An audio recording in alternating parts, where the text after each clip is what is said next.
যার শেষ ভালো তার সব ভালো। এটি কি আসলে কোনো লোকসমাজের প্রচলিত কথা? না, এটি শরিয়াতের কথা।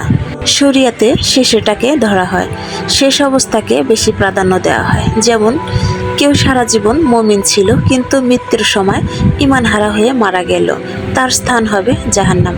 আবার কেউ যদি সারা জীবন কাফের থাকে কিন্তু মৃত্যুর সময় ঈমান নিয়ে মারা যায়, তো তার স্থান হবে জান্নাত। তাই যার শেষ ভালো তার সব ভালো। এই জন্যে আল্লাহ রাব্বুল আলামিন প্রতিদিনের আমল এমনভাবে সাজিয়েছেন, আমরা যখন ঘুম থেকে উঠি তখন ইবাদত দিয়ে শুরু করি, আর যখন ঘুমাতে যাই তখন এশারের নামাজ অর্থাৎ ইবাদত দিয়ে শেষ করি। শরিয়াতের হুকুম অনুযায়ী ইশারের নামাজ পড়ে দুনিয়াবি আর কোনো কাজ করা নিষেধ করা হয়েছে। এটি হারাম করা হয়নি, তবে এটি আল্লাহ অপছন্দ করেন। যেন শেষ রাতে তাহাজ্জুদ আর ফজরের জন্য উঠতে পারি, এজন্যই আল্লাহ তাআলা ইশারের নামাজ পড়ার সাথে সাথে ঘুমাতে যাওয়ার নির্দেশ দিয়েছেন।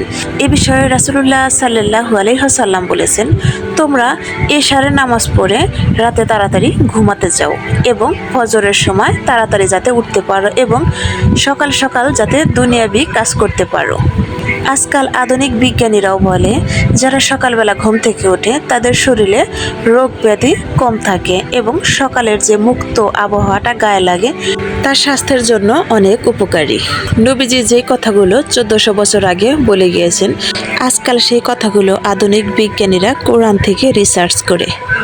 নবীজির কথা মানলে আমরা সুস্থ থাকব, সুন্দর জীবনযাপন পালন করতে পারবো, সেই সাথে দুনিয়া ও আখিরাতের কল্যাণ আমাদের জন্য মঙ্গল বয়ে আনবে।